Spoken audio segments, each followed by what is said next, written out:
orange clocks. Here's how you do it. So I was doing a bit of fiddling around the other night, and the dash, I was obviously got clear bulbs with green boots, and the back of the clocks has got like a green coating on it. It's like a green film printed on. And I've always wanted to change the colour of clocks, but you can't really, other than green, or dark green, or light green. And long story short, I've got another set of clocks over at Dad's, and I've totally taken them apart and scanned in the dials. So I've got a complete image of the dials, and I was going to send it off and get some special ones made for the group, you know.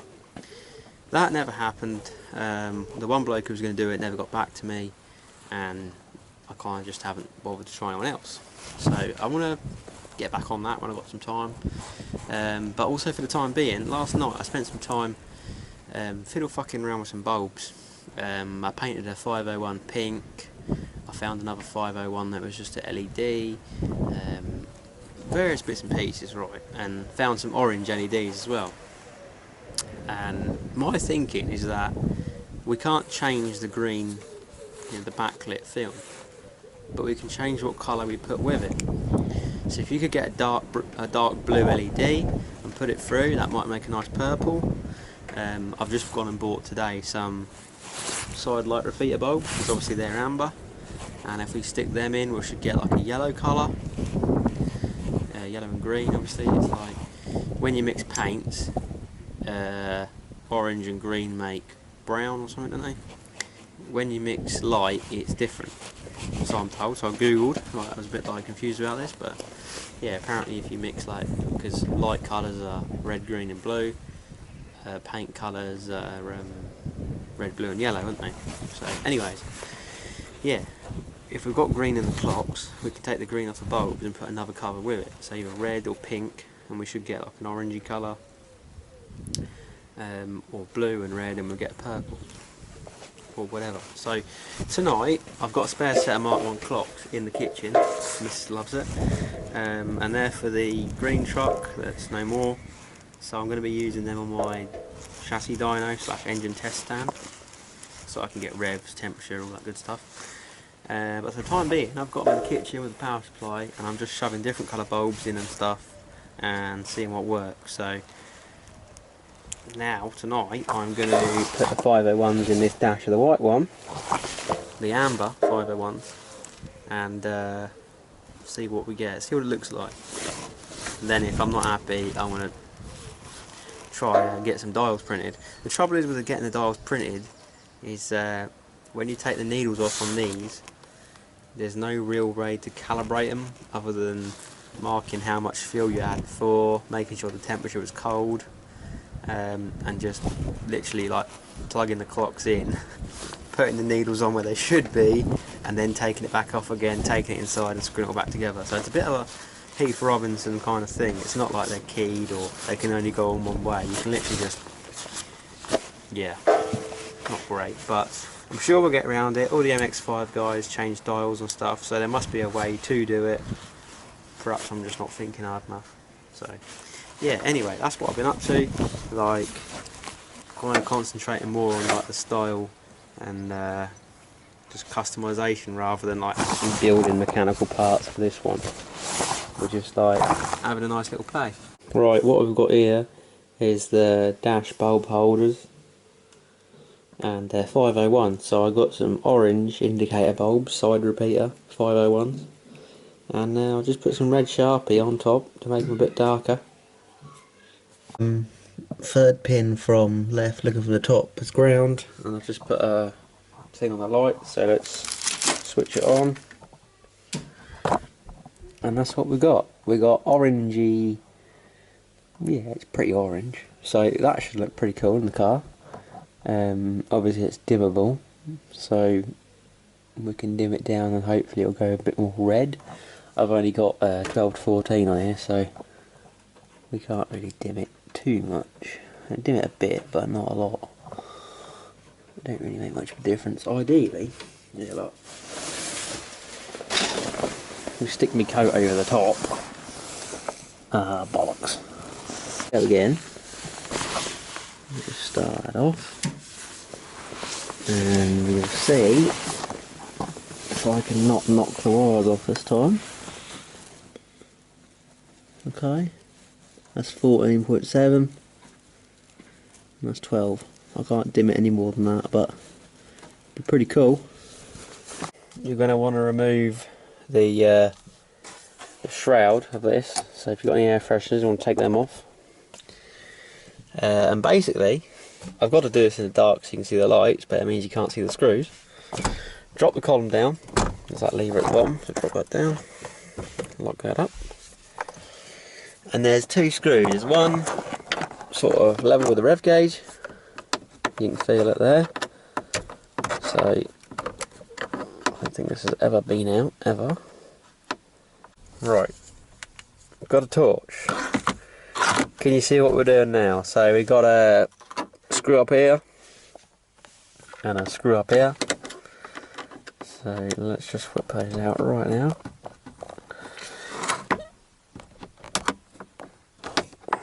They're pretty tight, they're pretty tight. You can't really get a screwdriver like straight on them unless you've got a stubby one. I don't have a stubby one on me at the moment. Once you've cracked them, obviously they come out alright. Same with this one. That needs cracking.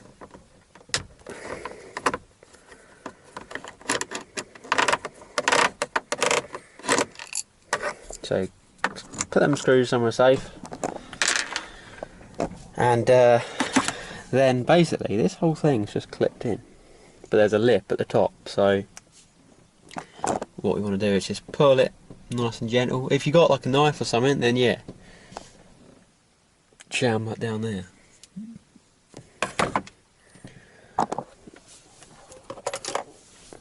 I've got something similar. I've got a teaspoon, so jam that in there and just tweak that out. Don't take much. So it's obviously on like a lip. Once it's off the lip, it's just on a couple of little spring clips. So yeah, like you want some decent fingernails, which I ain't got. Or obviously trim removal tool.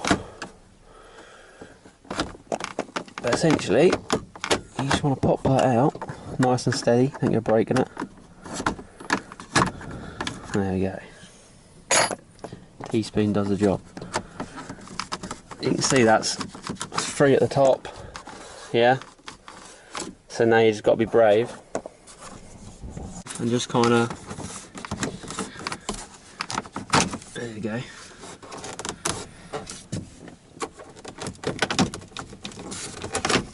Right, so obviously this is like free. There's a clock, rear defroster, hazard switch, dimmer switch. What you can do, if you're crafty, pull it out and swing it. You have to be a bit careful, but it can be done. Just go gently. But yeah, the proper way. Oh, look at the grot behind there. Oh, not nice, not nice. So the proper way, obviously, I'll just show you that.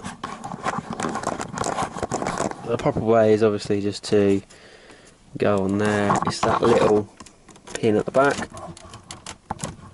It probably won't ever want to come off because it's never ever been out.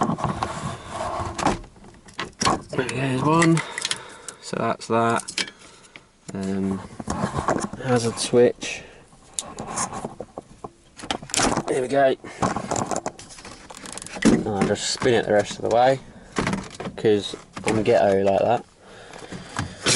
There we go. That'll do. Obviously, them other switches you can take out, but they're a little bit fiddly to get back in, so I don't bother. But anyways, so to get the clocks out, that's another thing I've got to look at. To get the clocks out, look, just look past all that grot. That's absolutely rank. Let's get the camera down. Screw in that corner. Screw down that corner. Screw at the top, yeah? Screw at the top. So just undo those and the clocks will pull forward and I'll show you what to do.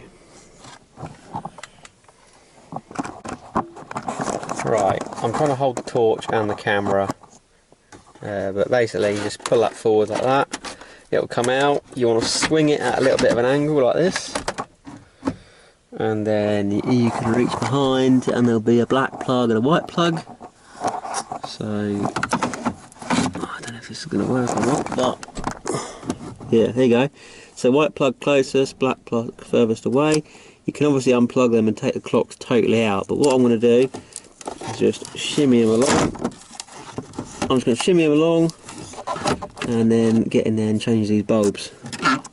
So the bulbs we're interested in changing are all the big headed ones, the T10s, and then there's a T5 just next to that buzzer, which is backlight for the LCD. So let's reach in there and change those. And then find the screw that I dropped on the floor.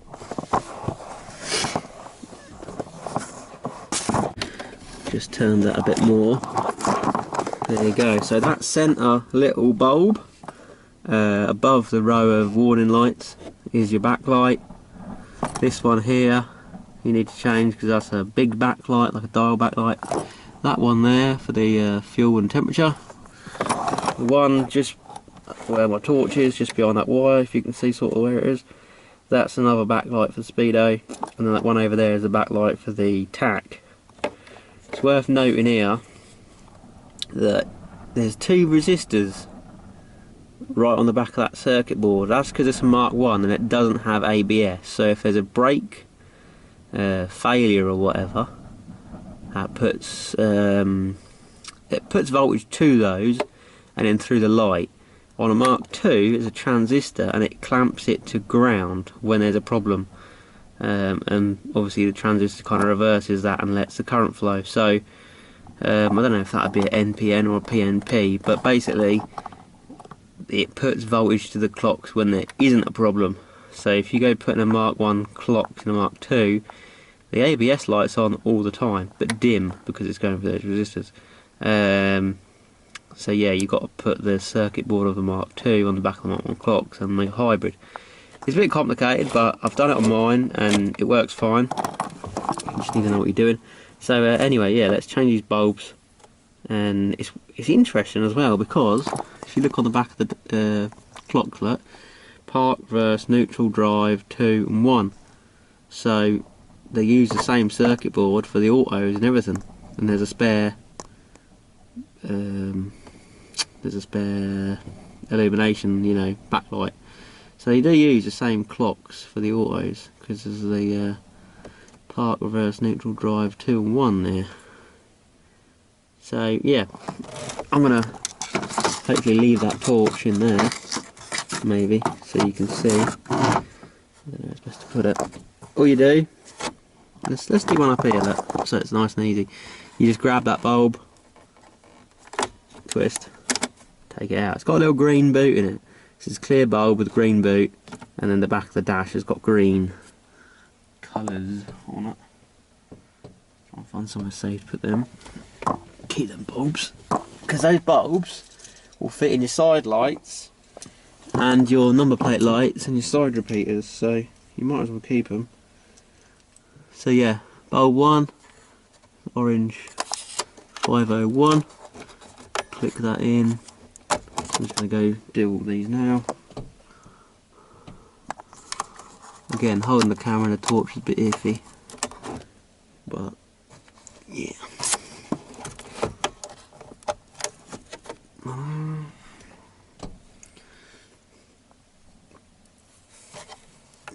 just hope I don't drop any bulbs. I've only got 4. I only bought 4 because I'm a bit stupid like that.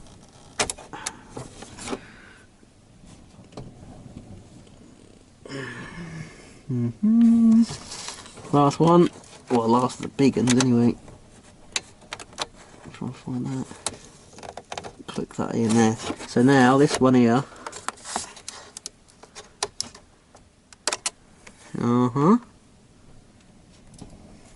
And by the way, these are the same bulbs that are in the heater control unit. orange, yeah.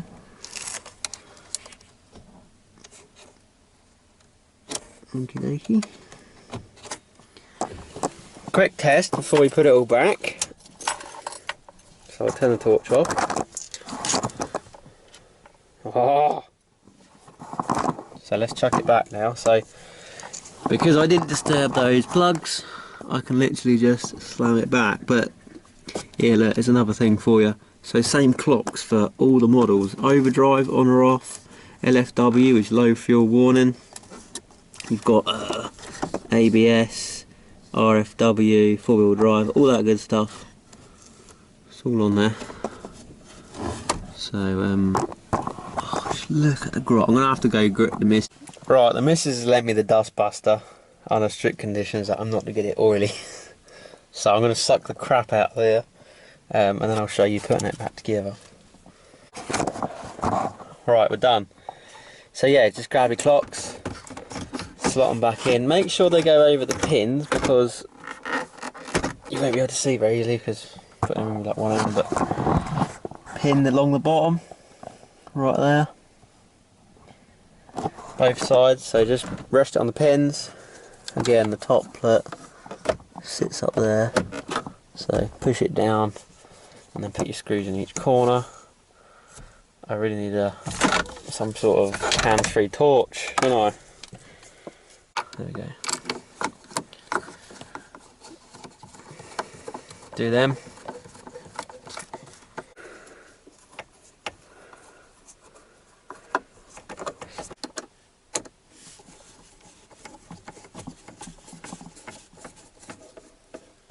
Nip that up. Probably a good idea to give a little bit of a wipe down for the clocks, so let's grab some McDonald's napkins and do that.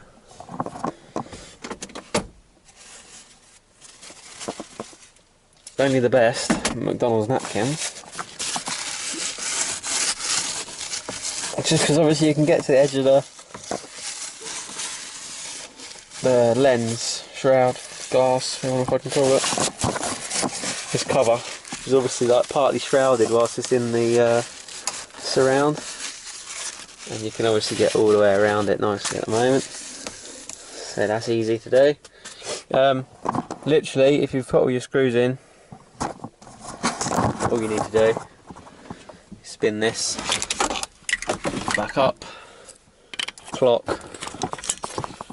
hazards. Oh look, that switch popped out easy. Put it back in, but look at the back of there. I don't know if you can see that with the torch and the camera and everything. There's a lip, yeah, there's like a little groove.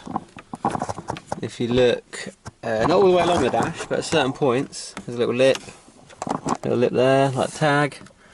So you need to make sure that you push it in, but you push it in the right place, if you get me. So pop it in at the bottom, and then make sure that you push it up and sort of over that bit. And yeah, you should be good. Just make sure it's all popped in, which mine is. And you can get different colours of these, by the way. So the early ones and the base, like the base spec Mazdas, I suppose, they were black, and then the later ones were silver. And the clocks, just a quick note on the clocks, all the early ones pre-2002 were grey. That's mechanical pump and electronic pump, but I can safely say now if it's got a mechanical pump it will have a grey dash. The later ones, this is for England by the way, all the later ones was blue up to 2004, and then from 2004 up until the Mark III they were silver, like a silvery grey kind of colour. Obviously Australia's different because they had a mechanical pump right the way through, lucky buggers.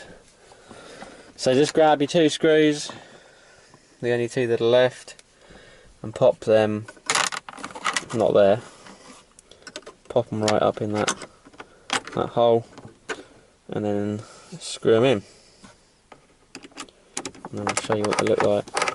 But that's the clocks, look. Nice orange clocks. Very light orange, but orange nonetheless. And yeah, I'm quite happy with that. One thing to make sure of though, if you get any like I've got there, mine's pretty good. but there's a spot on the 180 that's quite bright. You might just want to take that bulb back out and go over it with a Sharpie again or whatever, because there's obviously a little speck on that bulb that's a bit brighter where the light's getting through.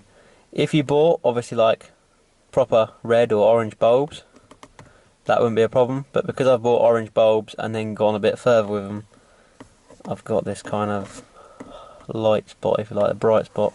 But no, looks alright. So I'll show you the mileage as well. Whoa. Hang on. Right. Yeah, so the mileage is still lighting up fine. That also works. We've not done anything funky there. And obviously it's all good. So yeah, cool beans. That's how you change your dash lights on a Mark 1 or 2.